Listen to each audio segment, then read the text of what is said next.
날마다 감탄하고 날마다 사랑을 고백하며 살아갈 수 있다면 얼마나 좋겠습니까? 그런데 더러 우리가 짜증 낼 때도 많이 있고 가슴 아플 때도 참 많이 있다, 이런 생각을 합니다. 거기다가 내가 원하지 않던 억울한 일을 당하면, 내가 생각지도 않았던 힘든 일들을 경험하게 되면 우리는 마음이 무너지기도 하고, 내가 왜 이렇게 살아야 되는가 라는 생각에 깊은 시름에 잠기기도 합니다. 그러다 보면 내 속상한 거, 이거 다 털어놓고 싶은데 누구한테 털어놓나, 그런 생각할 때 있으실 거라고 생각합니다. 삶을 살아가면서 한 해, 두 해 조금 섭섭한 것이 있다면 나에 대해서 정말 충심으로 기뻐해주고, 내가 조금만 잘 돼도 한없이 기뻐해줄 사랑하는 사람들, 그리고 내가 힘들 때 같이 울어주고 같이 성질도 내주고 같이 아파해줄 사랑하는 사람 한 분 한 분이 먼저 세상 떠나는 것, 그게 마음이 참 섭섭하다, 이런 생각을 할 때가 많습니다. 누가 과연 나를 위해 울어줄 수 있을까? 누가 과연 나를 위해 기뻐해 줄 수 있을까? 제가 여러분들에게 오면서 시를 하나 들고 왔는데요, 정채봉 선생님의 엄마가 휴가를 나온다면 이라는 시를 여러분들에게 좀 소개해 드리려고 합니다. 정채봉 선생님 돌아가신 지 꽤 되셨어요. 대략 한 23, 4년 정도 지난 것 같습니다. 그런데 이 선생님 돌아가시기 전에 속상한 일 많이 경험하셨거든요. 그야말로 믿었던 지인에게 뒤통수 얻어맞고, 그토록 의지했던 사람들에게 배신감 느끼고, 억울하다 억울하다 입에 달고 사시기도 했는데, 이분이 엄마가 휴가를 나온다면 이라는 시를 적었더라고요.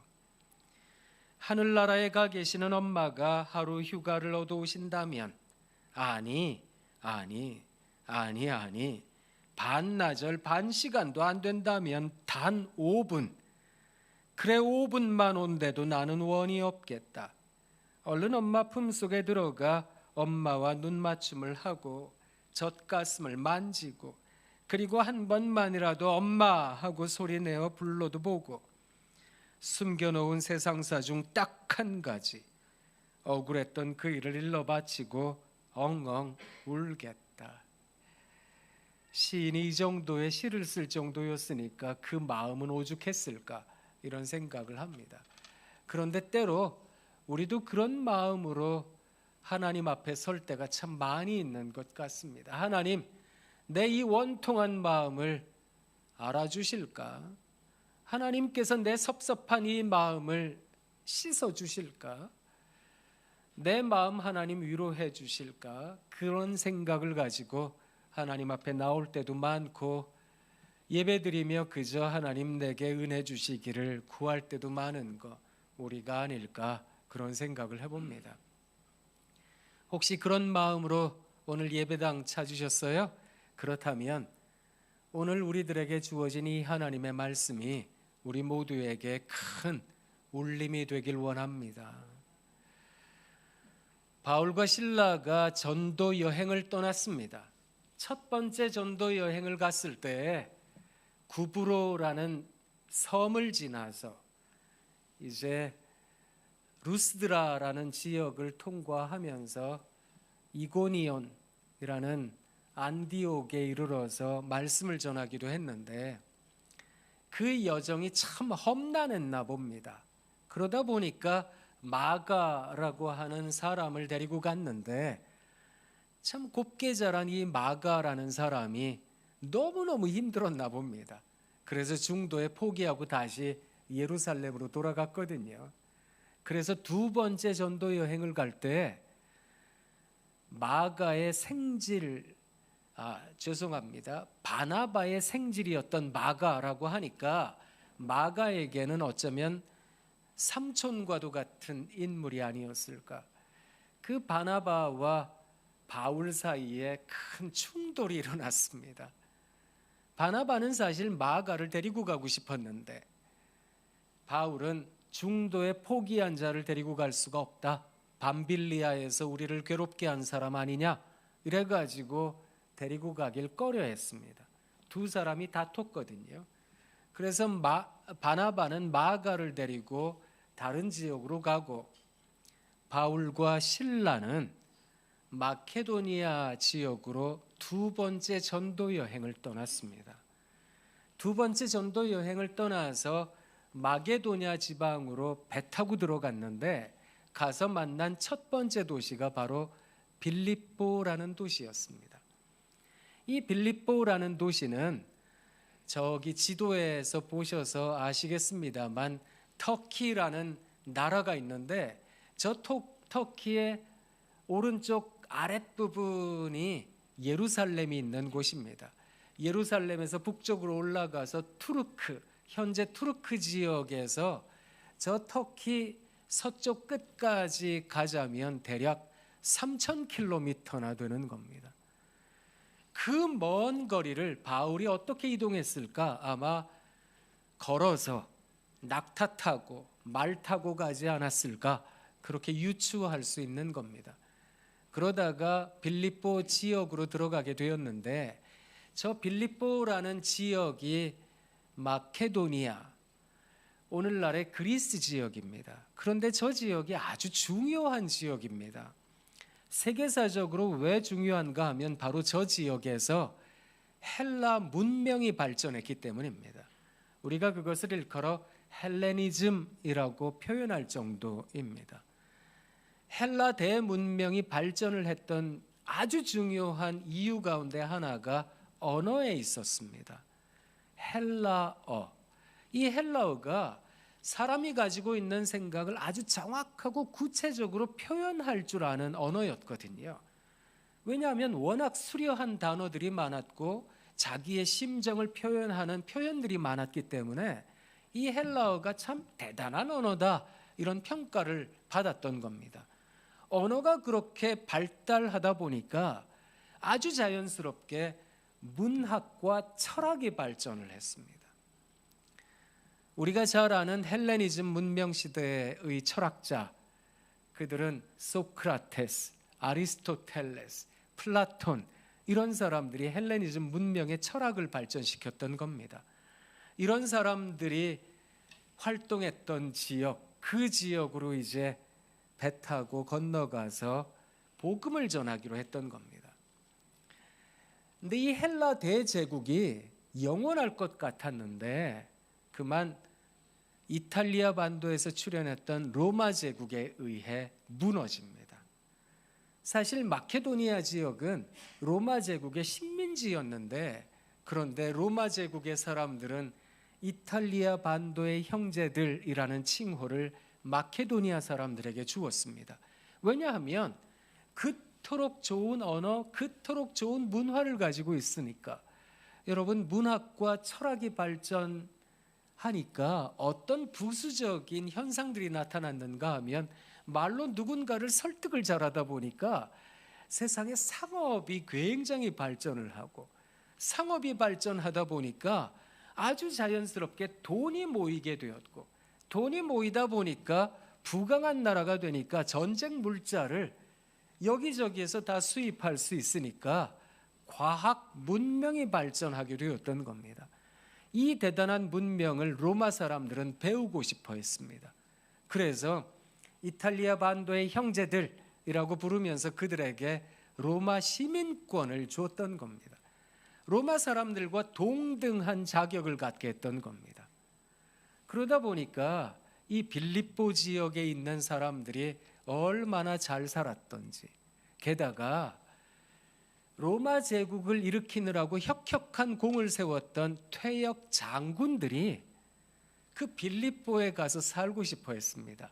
왜냐하면 아까 지도에서 보셨다시피 이탈리아 반도는 지중해 연안에 있어서 온화한 기후를 나타냈지만 그 빌립보 지역은 바로 근처에 큰 바다가 있었는데 이게 에게해입니다. 그 연안이 훨씬 더 온화한 기후를 가지고 있었답니다. 연세가 드실수록 온도 차이가 급격하지 않은 곳을 찾아가야 된다, 이런 이야기 많이 하거든요. 거기가 살기가 참 좋았으니까. 그래서 마케도니아의 큰 성이라고 불리웠던 곳 빌립보, 그곳은 그야말로 소위 힘 있는 사람들이 모이는 곳. 그러다 보니까 교통이 뚫리고 길이 뚫리고 뭐 돈이 모이고 얼마나 사람들이 부유하게 살았는지 모릅니다. 여러분 나중에 한번 꼭 읽어보세요. 사도행전 16장, 17장, 18장을 읽어보시면 바울과 실라 일행이 빌립보로 들어가지만 마케도니아의 첫 번째 수도 데살로니가로 이동을 합니다. 그리고 이들이 베레아라는 도시를 거쳐서 아테네까지 이르게 되어 있습니다. 아덴이라는 지역이 오늘날의 아테네인데 그리스잖아요. 그 아테네에 이르러서 보니까 수많은 신전들이 있는 겁니다.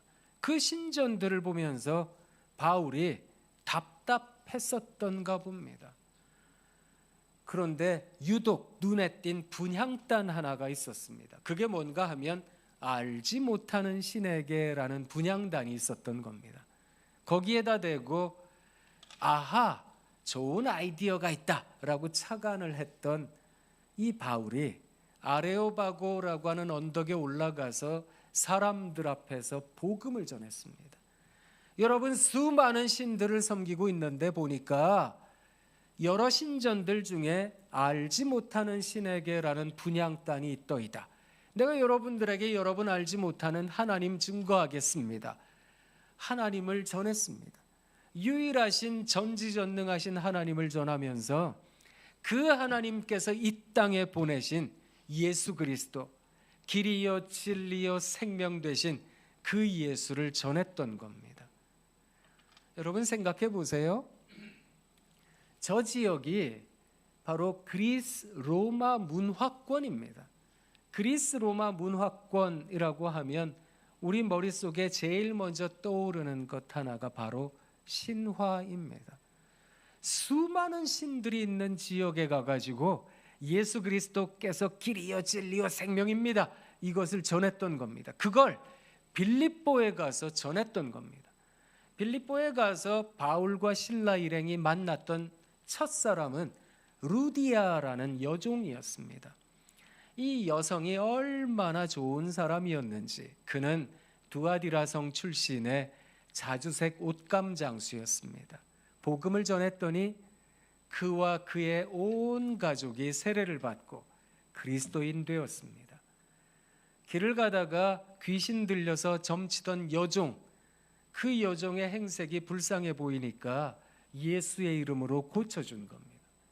그러면 사람들이 즐거워해야 되는데 그 여종으로 말미암아 돈을 벌던 주인들이 자기들의 이문이 끊겼다, 그러다 보니까 고발을 한 겁니다.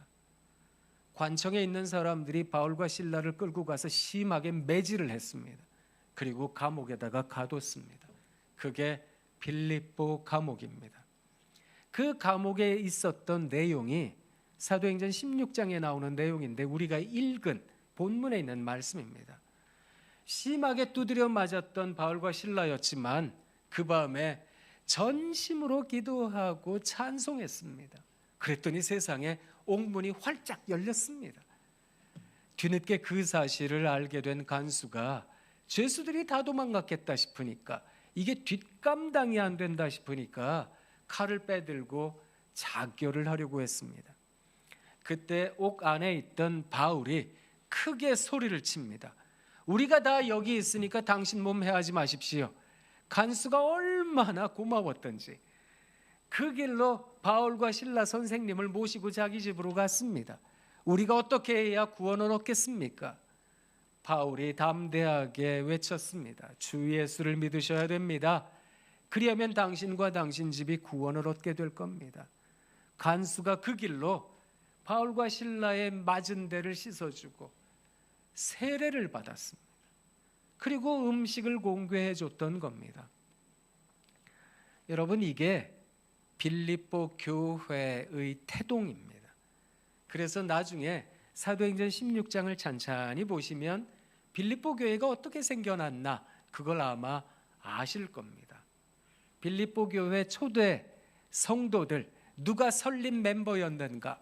루디아라는 그 여종과 그의 가족들, 그리고 귀신 들렸다가 고침받았던 그 여종, 그리고 간수와 그의 가족들이 이 빌립보 교회 초대 성도들이었다라는 겁니다. 그런데 좀 전에 말씀드렸던 것처럼 이 지역에서, 마케도니아 지역에서, 더군다나 그렇게 수많은 신들이 있는 지역에서 예수를 증거한다? 이게 진짜로 쉽지 않았던 겁니다. 이 2차 전도 여행을 끝내고 바울은 3차 전도 여행을 갑니다. 여러분 한번 생각해 보세요. 아까도 말씀드렸지만 터키가 동에서 서로 3,000km나 되고, 거기서 또 배 타고 마케도니아를 갈 정도고, 세상에 그걸 3번이나 다녔다 이렇게 생각해 보면, 이야, 바울도 대단한 사람이었구나 이런 생각을 합니다. 바울이 3차 전도 여행을 끝내면서 이 사람이 로마 감옥에까지 갇히게 됩니다. 사실 그 로마 감옥에서 바울은 순교당합니다. 물론 잠시 풀려나기도 합니다. 잠시 풀려났지만 네로가 저질렀던 로마의 대화재, 그 화재가 그리스도인들에 의해서 이루어진 거다라는 핍박을 받아서 수많은 그리스도인들이 죽임을 당했습니다. 그 통에 바울도 붙잡혔습니다. 그래서 포rum 로마노라는 도시의 감옥에 붙잡혀 있다가 바울은 죽임을 당했습니다. 그런데 그렇게 잠시 풀려나기 직전에 로마 감옥에서 바울은 4가지 서신을 씁니다. 골로새서, 에베소서, 빌립보서, 그리고 빌레몬이라고 하는 사람에게 쓴 빌레몬서까지 4가지 서신을 옥중서신이라 이렇게 말하는데, 그 가운데 하나가 빌립보서입니다. 자기가 이제 죽을 날이 얼마 남지 않았다. 사람이 어느 정도 이게 가늠되는 게 있지 않겠습니까? 난 이제 죽을 텐데, 그런데 그 전에 내 사랑하는, 내가 개척한 교회 성도들에게 이제 편지를 쓰는 겁니다. 그 심정이 어떠했을까 한번 상상해 봅니다. 사실 바울이라는 사람은 빌립보 교회 성도들이 얼마나 힘겨웠는가 그걸 잘 알고 있었거든요. 자기도 빌립보 지역에 가가지고 엄청나게 매질을 당했듯이 그 교회 성도들은 예수가 곧 길이요 진리요 생명이다 이거 전했다고 매를 맞았습니다. 재산을 빼앗겼습니다. 심지어 죽임을 당했거든요. 그러니까 이게 자기가 개척한 교회 성도들이 어떻게 예수 믿고 있는가 이걸 잘 알고 있는 바울이었는데, 그 바울이 성도들에게 어떤 편지를 보냈는지 아세요? 그게 빌립보서인데 그 가운데 한 대목을 우리가 같이 합독하기도 했던 겁니다. 주 안에서 기뻐하라. 주 안에서 기뻐하라. 내가 다시 말하노니 기뻐하라. 너희 관용을 모든 사람들이 알게 하라. 주께서 가까우시니라. 아무것도 염려하지 말고 다만 모든 일에 기도와 간구로 너희 구할 것을 감사함으로 하나님께 아뢰라. 그리하면 모든 지각에 뛰어난 하나님의 평강이 그리스도 예수 안에서 너희의 마음과 생각을 지키시리라. 이것을 전했던 겁니다. 근데 여러분, 이걸 조금 풀어서 말씀을 드리자면 이렇습니다. 힘들고 어려운데 기뻐하실 수 있으세요? 지금 나는 어려운데, 아니 그걸 뻔히 아는 바울이었다고요. 성도들이 얼마나 힘든지. 그런데 사랑하는 빌립보 교회 여러분, 주 안에서 기뻐해야 됩니다. 한 번 더 말씀드리니 기뻐해야 됩니다. 강조했던 겁니다. 여러분 관용을 모든 사람들이 알게 하세요. 솔직히 생각해 보세요. 힘들고 어려우면 아니 사람들이 나한테 관용을 베풀어야지 내가 어떻게 관용을 베풉니까? 내가 그런 힘이 있습니까? 능력이 있습니까? 나는 지금 매 맞고 나는 돈 뺏기고 다 모든 것이 어려운데 내가 어떻게 관용을 베풉니까? 이렇게 생각할 수 있는 거거든요. 그런데 그 성도들에게 권면합니다. 여러분, 관용을 모든 사람들이 알게 해야 됩니다. 주님이 가까우시잖아요. 여러분, 아무것도 염려하지 마세요. 다만 모든 일에 기도와 간구로 감사함으로 하나님께 아뢰세요. 그리하면 지각에 뛰어난 하나님의 평강이 여러분의 마음과 생각을 지키실 겁니다. 이게 어떤 뜻인지 아세요? 우리는 힘든 일이 있으면 이거 사라지길 원합니다. 하나님 없어져야지요. 이거 제거해 주셔야지요. 이렇게 생각합니다. 그런데 바울은 빌립보 교인들에게 여러분 감사로 기도하게 되면 하나님께서 하나님 주시는 평강 안에서 여러분의 마음과 생각이 지켜질 겁니다. 그 얘기를 하고 있는 겁니다. 이게 무슨 말인지 아세요? 문제 해결의 또 다른 방식을 권면하고 있는 겁니다. 이전에는 문제에 휘둘리는 인생이었습니다. 그래서 간구했어요. 하나님이 문제가 사라지게 해주세요. 그런데 감사로 기도하다 보니까 어떤 일이 벌어졌는지 아세요? 하나님의 평강이 내 마음에, 주의 평강이 내 마음에, 그래서 마음과 생각이 지켜지는 겁니다. 이게 무슨 말인가 하면 예전에는 문제에 내 마음을 다 뺏겼어요.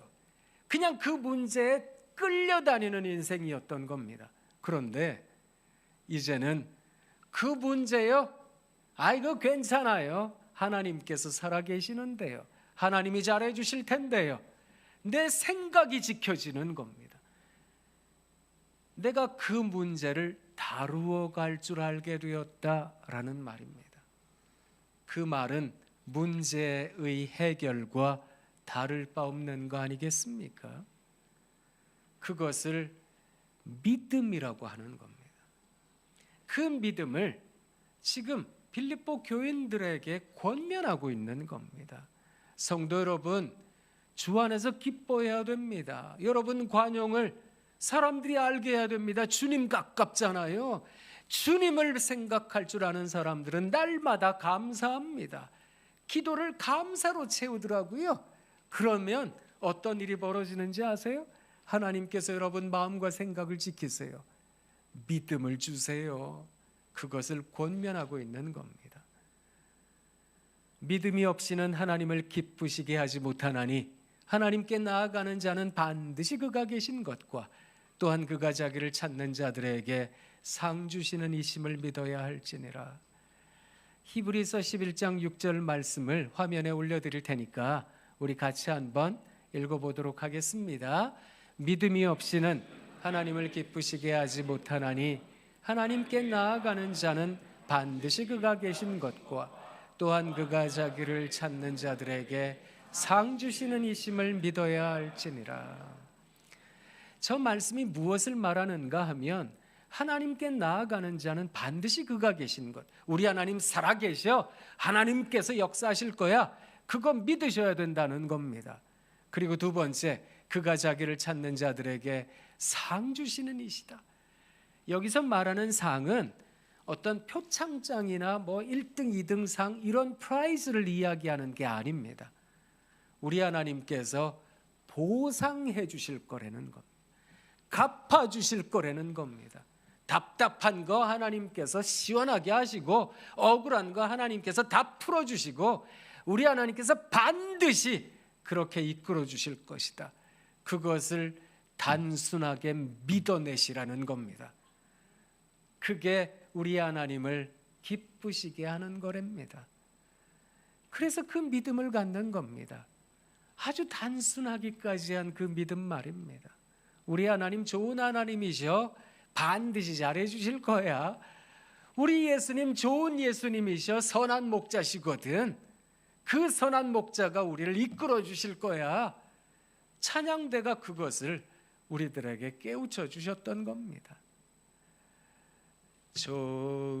좋으신 하나님 좋으신 하나님, 참 좋으신 나의 하나님. 같이 불러볼까요? 좋으신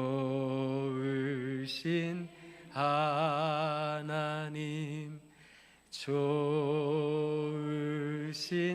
하나님, 참 좋으신 나의 하나님.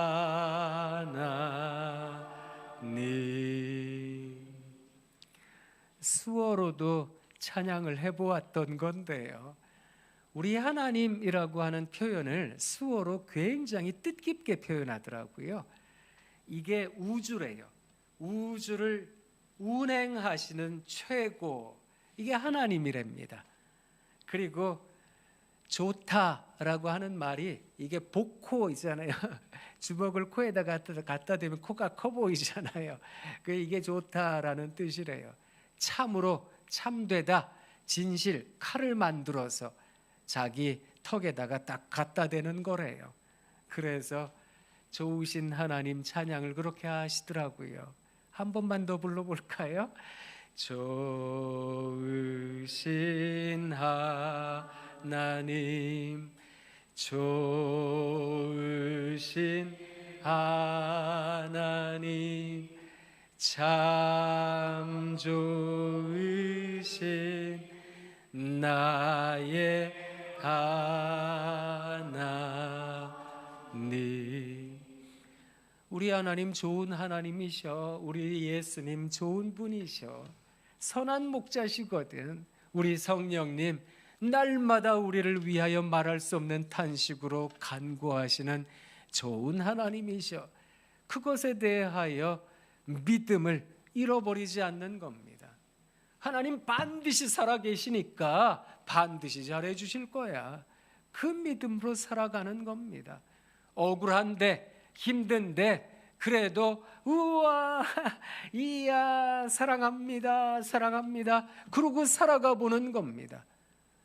아니, 힘든 것 천지고 눈물 나는 것 수없이 있는데 거기서 우와, 이야, 이렇게 감탄하고 살아가 보는 겁니다. 그러면 하나님께서 반드시 갚아주실 거라고. 저도 저희 학교에서 수업하다가 우리 학생들에게 우와 시작하기 전에 끝날 때 이야 감탄하고 막 그러거든요. 학생들 볼 때마다, 앞에 나갈 때마다 사랑합니다, 사랑합니다, 사랑합니다 그럽니다. 그런데요, 저를 싫어하는 학생들도 많아요. 아니, 저를 심지어 미워하기까지 하더라고요. 그냥 사랑합니다 우와 했는데 싫대요. 그렇게 생겨먹은 게 싫대요. 제가 말하는 것도 싫대요. 제발 좀 우와 그거 좀 안 하면 좋겠는데 막 그러더라고요. 그 참 희한하죠. 나 딴에는 선한 일 하고자 했지만 억울한 일 경험할 때도 많거든요. 여러분, 갈라디아 6장 9절 말씀 화면에 올려드릴 테니까 같이 한번 읽어보겠습니다. 우리가 선을 행하되 낙심하지 말지니 포기하지 아니하면 때가 이름에 거두리라. 저 말씀을 헬라어 원문으로 읽어보면 어떤 뜻이 되는지 아세요? 이게 놀랍습니다. 우리가 선을 행하되 이렇게 돼 있잖아요. 헬라어 원문에는 우리가 선을 행하면 낙심하게 될 거라는 겁니다. 이걸 그렇게 연결 지어놨습니다. 참 희한하죠?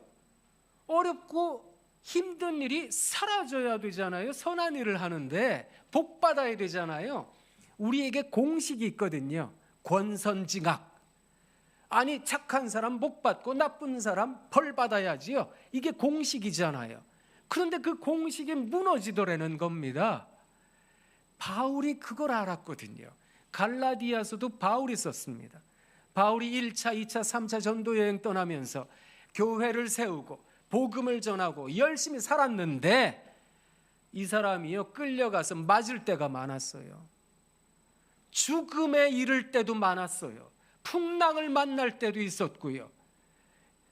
그리고 심지어 이 사람 로마 감옥에서 죽임당하기까지 했잖아요. 선을 행하면 낙심하게 되나 봅니다. 그런데 여러분, 그때 포기하지 않으셔야 됩니다. 그러면 때가 이르면 거두게 될 거니까. 저게 믿음이라고 하는 겁니다. 우리가 가정을 이루고 살아갑니다. 애들은 언제쯤 엄마 아빠 마음 알아줄까? 언제쯤 우리 아이들은 변할까? 애들은 언제쯤 정신 차릴까? 아이고, 이제 좀 크고 그러면은 조금만 잔소리하듯 해도 막 더 대듭니다. 그러다 보면 아이고, 이게 뭐 어떻게 해야 되나 이런 생각이 들 때도 있고 그러잖아요. 그런데 그런 인생길 험난하고 어렵고 눈물 날지라도 정채봉 시인처럼 억울했던 그 일 일러 바치고 엄마 한 번만 나타나면 좋겠다, 이런 속상한 마음이 있더라도 또 하루를 살고 또 하루를 걸어가고 절로 사라지지 않는 인생일 테니까 살아내면서 우와 감사해요 하나님, 이야 고맙습니다 하나님, 감사로 기도를 채우고 그렇게 살아가다가 보면 그리스도의 평강이, 하나님의 그 평강이 우리를 안위하실 때가 오지 않겠습니까? 제가 여러분들에게 한 분 소개해드리고 말씀을 마치려고 합니다. 여러분들에게 소개해드리고 싶은 분은 프레드릭 밀러 선교사님입니다.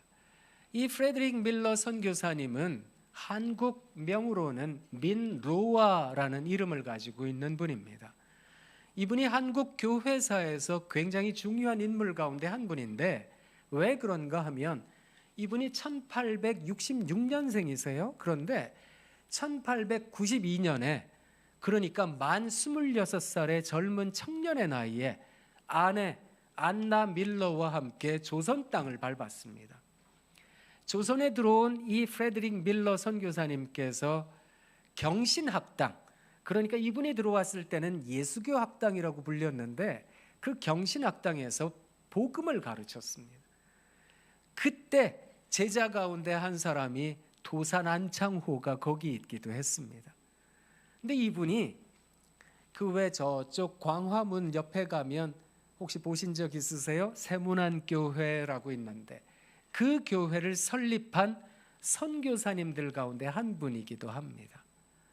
그리고 이분이 그 세문안교회와 연동교회를 설립해 이제 열심히 사역하시다가 한국교회사적으로 더욱더 중요한 일 하나를 하셨는데, 그게 뭔가 하면 충청도 지역에서 첫 번째 선교사로 일을 하셨다는 겁니다.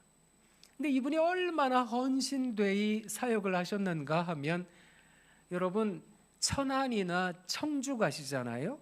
큰 교회들이 많습니다. 지금 복음화율이 다른 지역보다 높아요. 왜 그런가 하면 이 민로아 선교사님 같은 분의 헌신이 충청도 땅에 있다, 이런 이야기를 참 많이 합니다. 이분이 복음 전하러 충청도에 가셔서 열심히 복음 전하시다가 6년 만에 아이를 얻었습니다.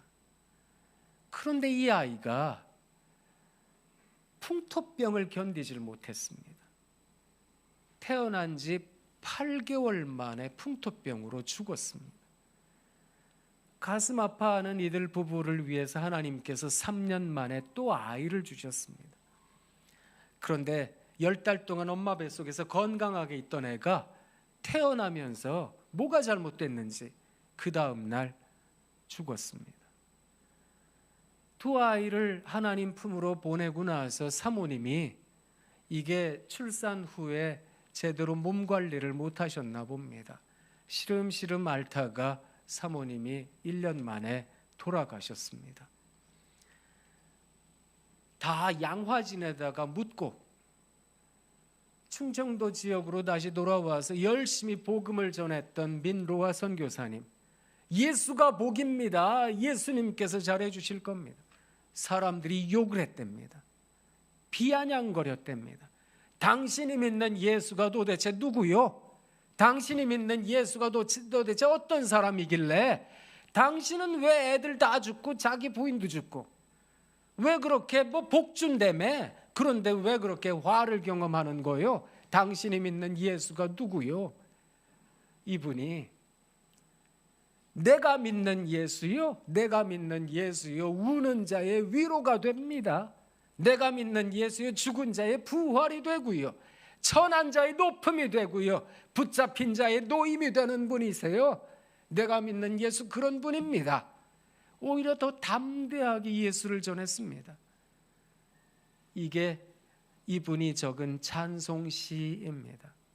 그게 찬송가 96장 가사가 되었습니다.